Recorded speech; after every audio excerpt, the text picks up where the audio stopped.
Technology is fantastic on what's available now. Yeah.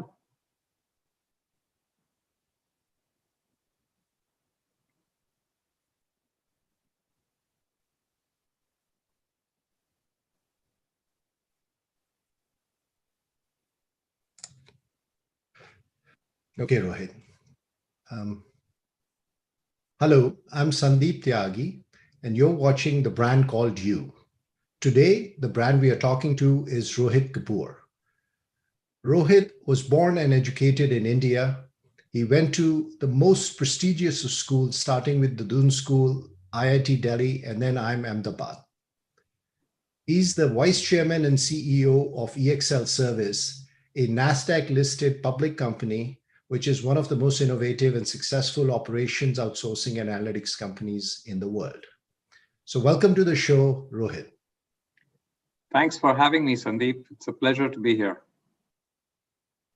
Rohit, you are the CEO of EXL Service, 32,600 plus people. I don't know about Antarctica, but every other continent is definitely covered. Almost a billion in revenue and 2.5 billion in market cap. And it's just over 11 years old. My question is, when you were 7 years old, you know how everybody does pretend play. I can imagine you never thought that this is the job you'd be doing, but what did you pretend to be when you were pretend playing as a kid? Yeah, so look, in my childhood, this would never have been in the scope of my ambitions. In my ambition, it would have been how to go and work in a job, basically have a steady pay income, and lead the kind of lifestyle that I saw my father and my parents lead. My father used to be in the army, and it was a very relaxed, very easy lifestyle which existed. And I really didn't think much about it at that point of time. So were you're a first generation entrepreneur? The family was in services? Yes, absolutely. So my father was in the army. My mother was a school teacher. And there's nobody in our family or even close family which really had started any kind of a business. And, everything was centered around being a professional services employee. When you started, no journey in a startup is a straight line up. Were there times when you look back, or maybe even more interestingly, your father or mother looked back and said, "What the heck are you doing? This is not the right path for you"? Yeah, so when I decided to set up EXL and get working on this and leave my job in the banking world, that was a big decision. I think it took a long period of time for me to convince my wife Shikha, for me to convince my mother. But the most difficult was convincing my mother-in-law, because here I was working with Deutsche Bank, just starting to kind of break out in terms of my corporate career. And I was deciding to throw up my job and get started on a startup company called EXL, which nobody had heard of. And I had to answer the question as to why would I throw up such a good job and take the risk and get into a completely new field. And I think I did convince her, because without her blessing, I wouldn't have started, EXL. And she did, say, all right, why don't you try it out for a bit? And if it doesn't work, why don't you come back, into the banking world? Yeah, no, I could not agree more. Without that support, and there is no way without peace at that front that you could take on something like this. But was the journey perilous at any point? Uh, were you at some point thinking this may not work out? And what was your emotional state when you went through the lows? So yes, we went through several ups and downs. So we started the company at the height of the dot-com boom, which was in 1999. everybody was starting up, a .com company at that point of time, and it was all about the number of clicks and the number of people that were logging onto the websites. We decided to set up a bricks and mortar company, which basically would handle email processing for these internet startup companies. And our model was very simple. It used to cost $3 to process an email in the US. We figured out that we could process an email in India for $1. So we'd offer it to the customer at $2 per email. The client would be very happy. We would make boatloads of money, and we should be sitting on the beach pretty soon thereafter. But as you know, in 2000, the .com crash took place, and all the internet companies and all the valuations collapsed. And we found that the pricing on email collapsed from $2 an email to a few cents per email. And that's when we realized that this was a highly commoditized service offering, which anybody with a laptop anywhere in the world could offer. And whoever wanted to make a few cents could provide this service. So that's when we ran from email processing and started to do work pretty much around domain-specific back office and transaction processing work. And so that was our first, downturn that we had to kind of deal with in a very short period of time and see margins compress completely and just evaporate. We had another incident where, 2.5 years into our startup organization, we got acquired. We got acquired by Conseco, which was an insurance company in the Midwest, and they bought us for $50 million. The only problem was that they bought us for stock, and it was a 100% stock deal, and the stock was restricted and you couldn't sell the stock. And the month that Conseco completed the acquisition, they also announced their second quarter results, and they took a charge of $500 million. And it became very clear that Conseco would actually be filing for bankruptcy pretty soon. So there we were holding a lot of value in paper money, but Conseco was, going under, and we were going to get dragged along with it. So at these types of moments, you step back and you reflect in terms of what's going on and what can you do about it. And you really have to rely on your instinct and your gut to help you through this kind of a crisis and find a pathway forward. So just like we shifted out of email processing into domain-specific operations management and BPO, with Conseco, we got a new financial sponsor. We actually bought the company out of Conseco 2 weeks prior to Conseco filing for bankruptcy, and we sort of extricated ourselves and started to build up our enterprise once again. So a number of ups and downs, and yes, we've got many scars to share stories with you. So a few times you have packed your bags to the beach, but then had to unpack it, huh? Yes, the journey to the beach never really materialized, and here I am still working, and it's been 21 years, and I haven't made it to the beach so far. And but at this point, it's obviously a large company, very successful. At what point did you look back, or more importantly, you were able to sit across your mother-in-law and say, look, looks like it's been worthwhile, this journey? What was a specific instance, moment, experience that made it worthwhile? So I would say that, at the point of time when we went public, which was in 2006, so we had been in existence for about 7 years at that point of time. We went public in 2006. We had Goldman Sachs, Citigroup, Merrill Lynch, and Thomas Weisel, 4 of the most reputable investment banks that were clamoring for our business and that took us public. Our issue was oversubscribed before we began the roadshow. and the stock popped up on the opening, and that's when we had some credibility and some respect in the marketplace, because everybody kind of wanted to buy into that story. So that's the time I could go to my mother-in-law and say, here is not only me that's telling you that we've been successful in what we tried to do, but here's the marketplace and a number of people who will tell you that they value what has been built so far. I agree. That picture in Times Square with that background is a pretty good feeling. You do feel you're in the center of the universe at that moment.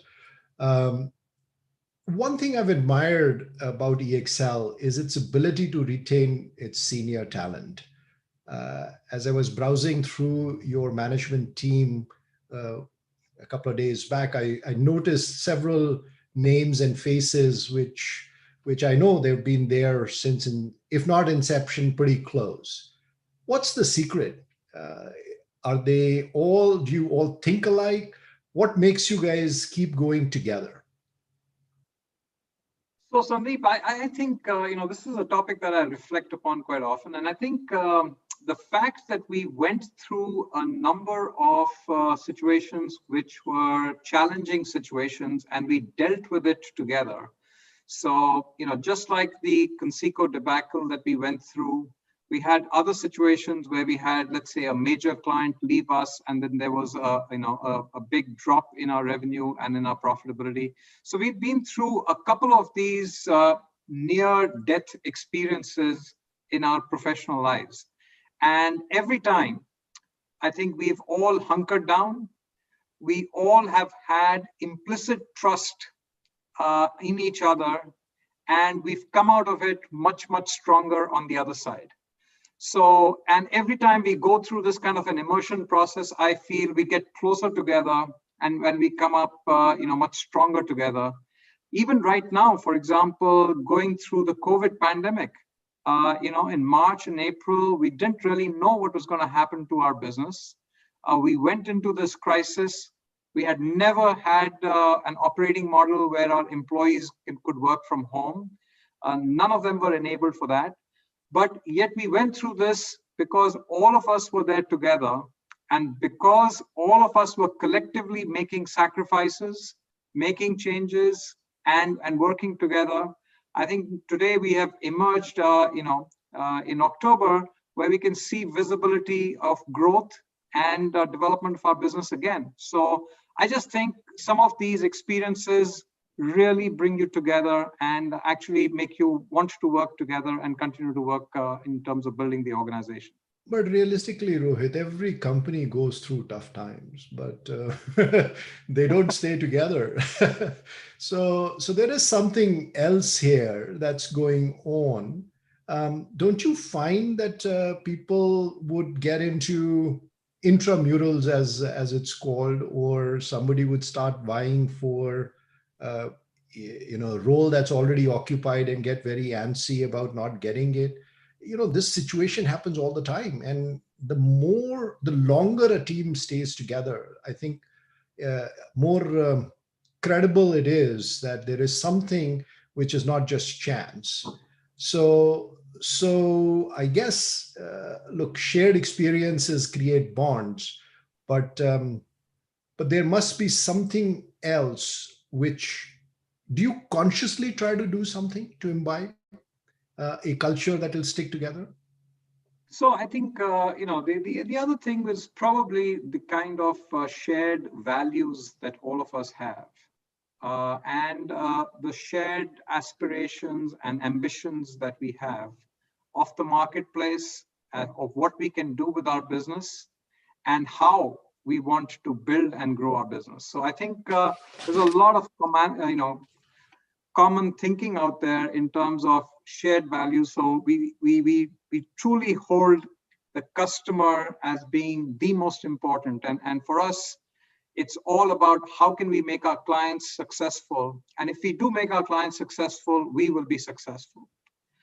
It's all about integrity and respect for the individual.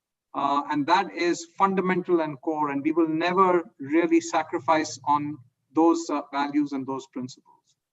So I think some of these common values that we share, that perhaps also ties us together and makes it a much more lasting enterprise where everybody finds great satisfaction in being together, as opposed to branching out.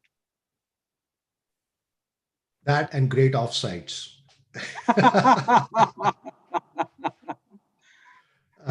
Okay. Well, you talked about COVID and how things are going, and that's where I want to take this conversation next. Of course, you run a large organization which does work for thousands of companies all over the world, all kinds of different work.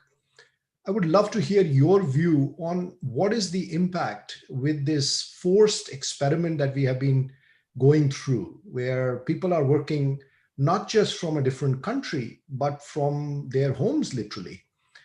How would this change work going forward?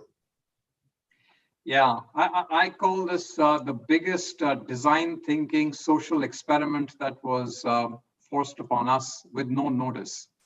Look, we all know that in the second week and the third week of March, as the economies kind of shut down, we all were forced in terms of changing our business model.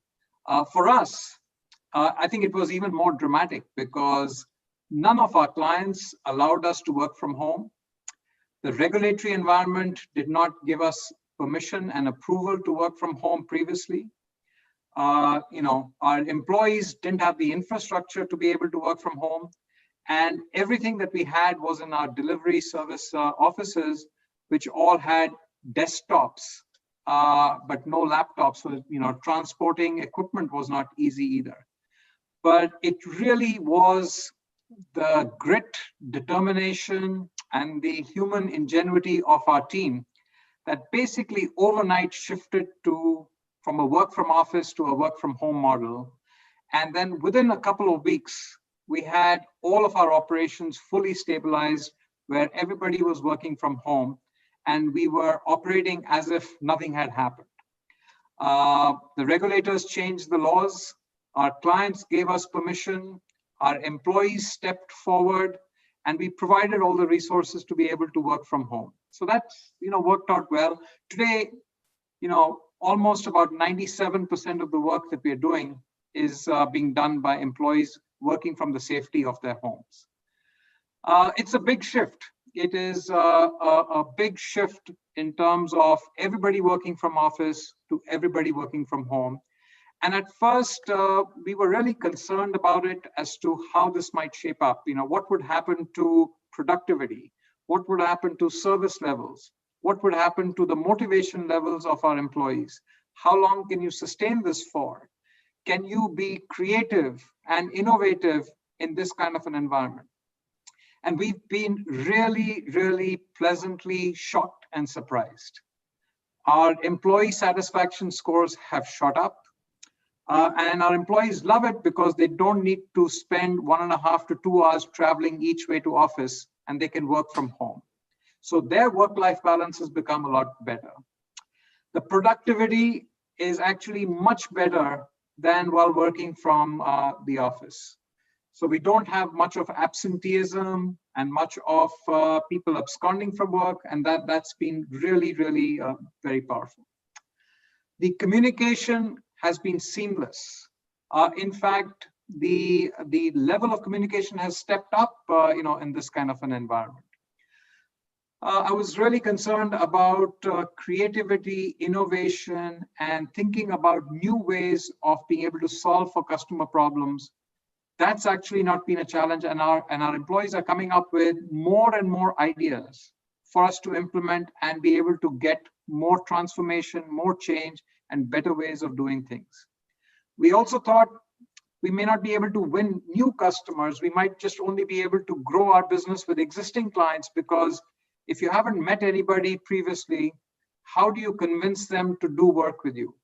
Well, that's turned out to be completely false, because we've signed up many, many new customers. And just like this conversation that I'm having with you, we've had many virtual conversations with new clients, and that's worked really well. So this is, sorry to jump in here, but this is something that obviously a lot of CEOs are thinking about, and clearly there are two streams emerging. There is, I guess, broadly like a Facebook model, which says this is temporary. We are all going to be back working from a central office, and they are buying more real estate or leasing more real estate all the time. And then there are others, maybe Google or some others, who have come out and said this is more permanent. Which view do you subscribe to? Is it permanent, or is it temporary and will go away as the virus gets more under control? So Sandeep, our view is that it will be somewhere in the middle as a hybrid. What that really means is we need to have the flexibility to be able to work from home, but we also have to have the flexibility to bring our employees to the office and get people together in order to be able to have spontaneity of communication, expand their network, allow them to have more open thinking, and be able to make sure that the cultural values of the company are sustained. So, but we think perhaps going forward, almost 50% of the work can and will be done on a permanent basis on a work from home business model. If the regulators allow it and if our clients allow it, our employees certainly would be willing to embrace that. So if we have 50% of the work being done from home, but we will need to bring our employees together because there are a couple of challenges from the 100% work from home model. The challenges are you don't have spontaneity of communication. So all conversations are pre-planned. There are very specific agendas, and it's on a track which is very well defined. And as long as it's defined, it's a great conversation. But that water cooler conversation or just bumping into somebody in the hallway and having a dialogue where without any agenda, that obviously does not take place. And I think that is essential. It's really essential because some of the brightest ideas get sparked out from those conversations. I think, and on the other side, are people complaining that they are tired of doing dishes at home, or they are missing having a beer in the evening with their friends? Yes, I think there are people who would say that they miss traveling and they would like to travel. There are people who would say they would like to come to the office and have a social interaction with other people around them.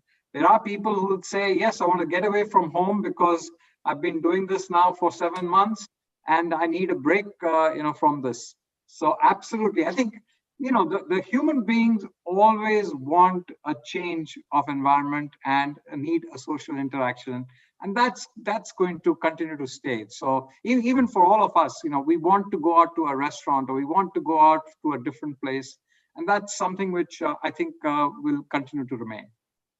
But not more than 50% is what I hear you saying. That need would be met with by maybe somewhere around 50%, give or take. Yes. So 50% of the workforce would be from home. We would bring them in periodically to be able to have these types of conversations, give them the release and give them, a viewpoint of a different environment, and then, go right back to that. So I think that kind of a model will work well. Do you see a difference with the size and quality of residential infrastructure, say in a country like US versus a country like India or Philippines? Would that be different? Yes, it is definitely very different. It's a lot easier in the US. The workspace at home is much better infrastructure, much more well defined. In India or in the Philippines, there is a lot of sharing of residential accommodation, and there isn't really a space which can be made available for working effectively. So that infrastructure will need to get created, will need to be funded, and on a long-term basis, that is very important. The ergonomics of working from home, I think that's very important as well. So having the right kind of equipment, right kind of table, chair, technology, communication bandwidth, access. That's going to be really, really important. And when somebody comes to work, everybody has the same work environment. But when people are working from home, it's very different. And there is an impinging on their lifestyle by other family members. And there's also a very wide variety of home workspace. So actually, that is a critical factor that we all need to be more sensitive about and be able to deal with, on a go-forward basis. Okay, well, let's talk about something that you are, I believe, even more passionate about than how workspaces would change, and that's golf. So tell me, would you ever let a friend pick up the ball and not count a stroke? Probably not. But if it's you, maybe I'll let you pick up your ball. But no, golf is definitely a big passion of mine, and there is a competitive element out there that needs to be kind of adhered to. So how is it going? Is it something possible? Well, fortunately, it's outdoors. Has that been? Are you playing well? What kind of a score are you shooting these days? Well, golf is one of those sports that has benefited with the pandemic because it's outdoors. You can go out and play, and if you're working from home and your golf course is close by, then you can finish work and go out and play, late evening. So actually, I played more golf this year than I would have in any other year. I've played more golf with my son, who I really enjoy playing golf with, and it's just been fantastic. And I think if you play more, your golf game improves. So, I think my golf game has improved, though I must say I haven't really had any spectacular games, and all of my hole-in-ones are from previous times when I wasn't playing so much of golf at that time. Okay. Well, talking about your son, very impressive achievements by both your children who have gone to equally prestigious, if not more prestigious schools as you did, to Princeton and Harvard. How did you guys manage that with a kind of a travel schedule? Any learnings on parenting? Well, I'll tell you the credit on that really goes to my wife, Shikha, who kind of spent all of her waking hours with the kids and helping them, with their studying, with their school activities, with their extracurricular activities, with all of their interests, and kind of providing the right kind of atmosphere for helping them kind of find their own passion and their own dream.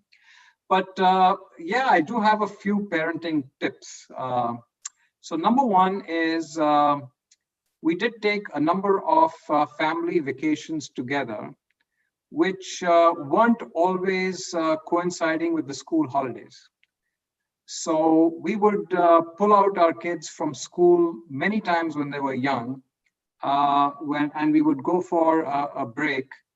And the assumption was that they would learn a lot more through their experiences on vacation, going to India or Europe or wherever we were going, by exploring the world, as opposed to in the classroom and being there and learning out there. They could always catch up on what was being taught in the classroom, but the experience that they would get in terms of traveling and seeing different societies, different cultures, different places, that would be great. So I think that particularly in the early years, is a great way to kind of educate your kids in a much more broader framework. And it sort of worked, for us. Well said.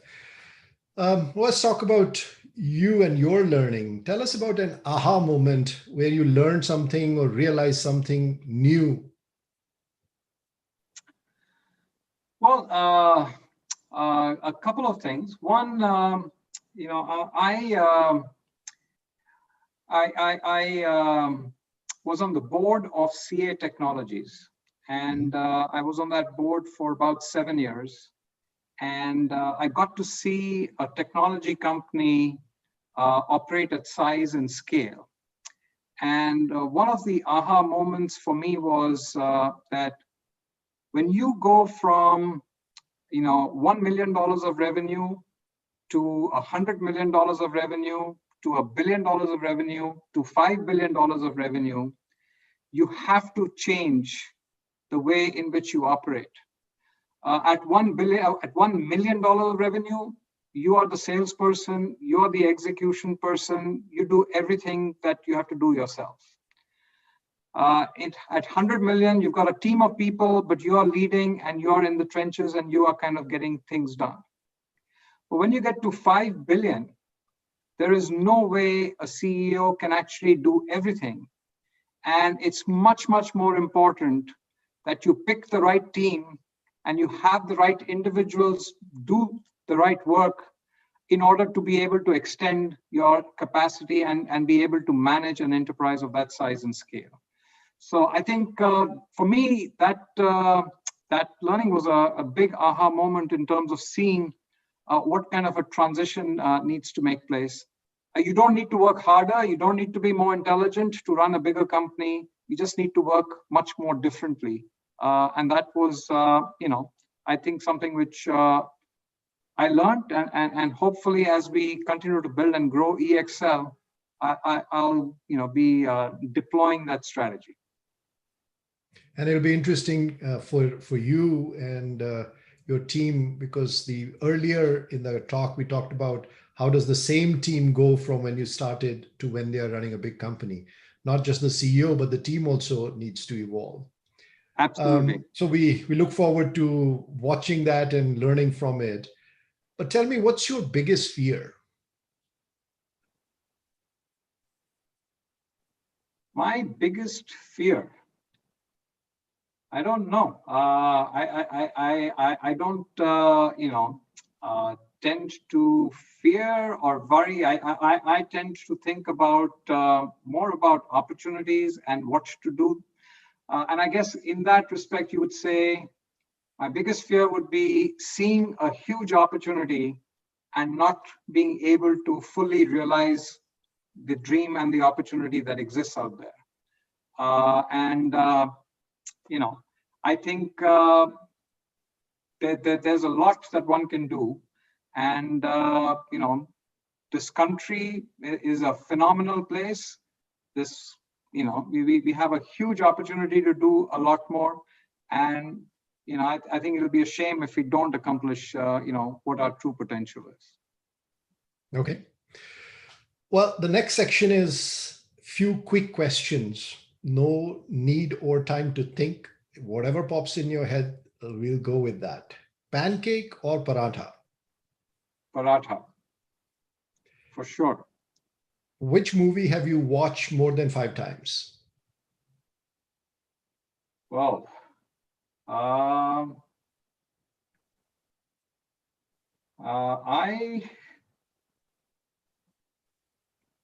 Given the flights you take, I'm sure you have watched some movie more than 5 times.